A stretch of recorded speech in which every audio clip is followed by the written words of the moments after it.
Okay, now that round of applause is done, because of course I do not have an actual setting or a pre-recorded option.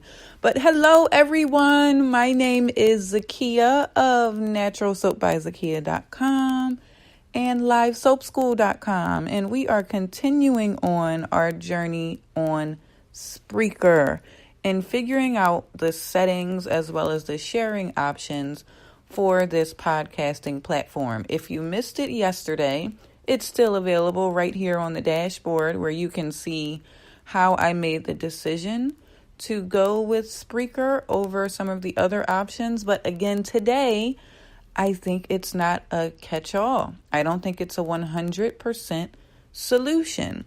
So what we're going to talk about today are some of the settings as well as the sharing options that I see available when I log in. If you are brand new to any kind of technology, the best thing I can say is to start clicking around. The worst button that you can press is delete. So if you ever see something that says delete, back away. But other than that, to get comfortable with anything, especially all of this cloud-based technology, and when I say cloud-based, that just simply means it's not installed on your computer. It's somewhere up in the wilderness. The technology gods have got it. And a lot of that content is backed up and yada, yada, yada. But that's not what we're here for. So I'm logged into the Spreaker dashboard. And when I come in here, it shows me my shows, but then it also shows me the episodes. And this is something that was extremely confusing to me. Here's a dramatic pause. Got it? Okay. So there is a difference. So when you think of a show, think of like whatever your favorite show is. So let's say The Walking Dead. That's the overarching title, but then there's various episodes. And for our purposes, I call them episodes. Get it? That's a play on words. But I digress.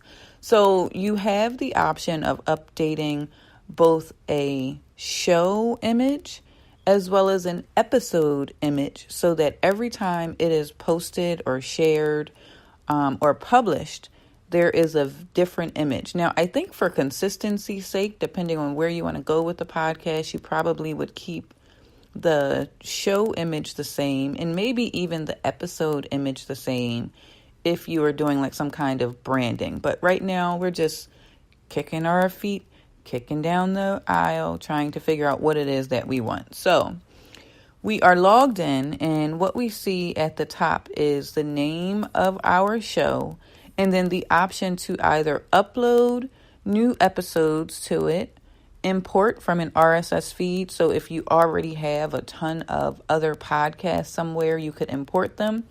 Or right here from the dashboard, we could record a brand new episode. So as I go down the side, the next option we have is basic information. So this is where you give your show its identity. So right now there is a title. There's also a link. So if you guys want to come and actually see it, this one in particular is called www.spreaker.com/show/selecting technology with Soap Lady Z. Very simple. Maybe too many words. People aren't going to type that in. And there is a space in between each one of those. But when you try to type that into a domain or in a URL, it's kind of funky. So that has just taught me shorter is better for the link. All right. So scrolling down, you then also get to upload your picture and then a cover image if you want one as well.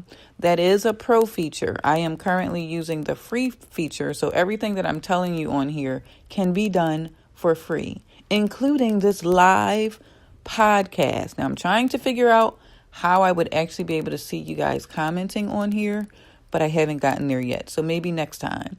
Feel free to drop me a line wherever you are watching this at, because it has been shared.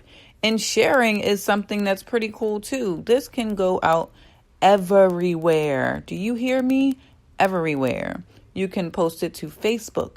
You can post it to Twitter, to Tumblr if you have that. You can also post it to, I would say Instagram, but that would be a lie. That would be a lie. So there are several sharing options. And now let me go back because I'm getting confused. I just said confuse it because that's something that I wanted to say. Then you can also include your contact information. And this is something I think you should do if you want people to actually be able to contact you no matter where they're listening to your broadcast. You can include an email address. So if at the end or in the beginning you say, hey, send me some suggestions, you can reach out to me at myname@mycompany.com. You can also include your website. You can include your iTunes station, your Twitter name, your Skype name, your telephone number, and your text number. So maybe that might be a WhatsApp. Here's what I would say, guys. This is on the web. So if you don't have a business phone number, I wouldn't necessarily put in your home phone number or your email address if you are just waiting to be spammed a lot. Sir, spam a lot. Maybe use that website field to direct people to a contact page on your website. So then that way they can email you that way. But if you have an email that you have specifically set up so that you can interact with people who are listening to your podcast, by all means, do it. Go for it. Same thing. Maybe use your Skype. And I'm going to get to Skype in a moment because that's a double bonus right here with this app. Then you also have the ability for the text number. I know a lot of people use WhatsApp for that. Then there is the auto sharing options where you get to tell where it'll automatically post out. So if you are currently on my personal Facebook page, because I didn't put this to my business page just yet, because I haven't figured out how I'm going to use it for business. But my friends and my family, even if you have kind of snuck in there, not necessarily a friend, not necessarily a family, but we know each other, that's cool. You can be some of my first subscribers right here on Spreaker. Hopefully you have clicked the link and come on over and subscribed. But you can choose where you want it to go on Facebook. Now, I'm not sure if there are other platforms for the auto sharing, or it doesn't give me the option. But when I went live, I did have it auto post to YouTube, Facebook, Tumblr, and Twitter. So where I'm recording from right now is within the Spreaker mobile app. I am looking at the Spreaker desktop app or the website app. And then finally, it's been published to all of those places. So that's what you get with auto sharing. There is also the option for RSS customization. Here is where you can say that Spreaker automatically generates an RSS feed, or you can manually create one. What I do like about this, again, this was that thing that kind of piqued my interest with Anchor initially. That was the ability for it to automatically publish to Apple and Google Play. Now, don't get confused. This is not actually uploading it to Apple or to Google Play. It's creating the content so that you can then log into those platforms, maintain control of it, and publish your podcast there. So you give it a summary, you give it a subtitle, description, the language, the cover art, website information, copyright, all of that information is on this page. And I'm kind of going a little bit faster because, again, we're on the free plan, which gives me 15 minutes of live, and we still got some options. We have still got options, guys. Then you also have the option to sort your episodes. So you can then embed this Spreaker player into your website and then turn around and see exactly how it shows up on there. Another bonus. So there's also ad options where you can actually monetize your broadcast or your podcast. I'm getting used to going from being behind the camera to behind the microphone. When you're on video, it's a broadcast. When you're on podcast, I don't know. What is it? It's an episode. I don't know. You can also manage your intro. I don't know if you are a podcast aficionado. I am not. but I have listened to quite a few broadcasts or podcasts. And at the beginning, there's like a little jingle, and that's kind of the branding for the website.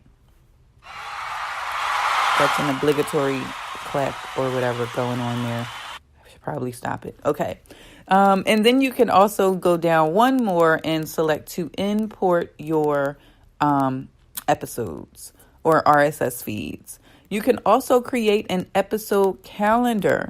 They're currently working on this, so it looks like it'll be new. So that'll be something neat where, in my mind, this would be the use case where if you are going to do your podcast live and you want people to be able to log in, call in, join you via Skype. And don't let me forget about Skype. If you have a calendar, you can say, hey guys, check out my podcasting calendar and be sure to join in live or never miss an episode while we are live. So I think the calendar is helpful, especially because this Spreaker app has the ability to broadcast live. Now, let's talk about Skype. Skype is also integrated with Spreaker, so inevitably you could have someone call into your show and do a live interview or a pre-recorded interview. So what I'm doing right now isn't typical for podcasts, but I got my start live streaming, so it only felt right to actually live podcast. That's just the thing that I do, and I can talk a little bit, and I got 3 minutes. Loving the countdown on here. These sound effects are going to kill me. But with Skype, it's just a very simple integration. You set it up. If you have Skype installed on your computer, there's also another app that you have to install, which is called Soundflower, which allows you to have an additional device as an input device. And you have to actually record with headphones on so that you can actually hear your caller and what they're saying is actually being put into your podcast and recorded. So I started to mention that you have an option, and then the final option is to delete your show. Remember about that scary button that I talked about? This is the one that I want you to be very careful with because there probably is no going back. Do not press it unless you are absolutely sure you don't want it again. So that's all I've got to say about that. Then there is an option to see your stats. So how many people are playing it? How many downloads? How many likes? How many follows? And the total listen time that's available. Then there's the monetization option. And then finally the settings. This is where you can go in and connect your accounts. Again, you can connect Facebook. You can connect Twitter. You can connect YouTube, SoundCloud, Tumblr, and you can also broadcast out to iHeartRadio. So I hope that this small introduction into what is available on Spreaker in terms of broadcasting has been helpful. The one thing, because I do believe that I will be going pro with this, there are several options. There's the broadcaster option, anchorman option, and the station option. There is daily sessions where you can record a maximum amount of time, and that changes. On the free plan, you get 45 minutes. On the GoPro plan, you get 3 hours, 5 hours, up to unlimited. But then where I got a little bit of pause is the audio storage. And this is where Libsyn is a little bit different from Spreaker in that your allotment of storage resets every month, where this looks like it's a total allotment of storage that you are given. So even on the basic pro plan, you get a maximum of 500 hours. So we're down to the last 30 seconds. I hope you guys enjoy this broadcast. I would say take a pic. I would say give me some thumbs up. But instead, thank you for joining. I am Zakia, also known as Soap Lady Z. You can find me at livesoapschool.com on your social media platforms of choice. And this has been an episode on settings and sharing for podcasts.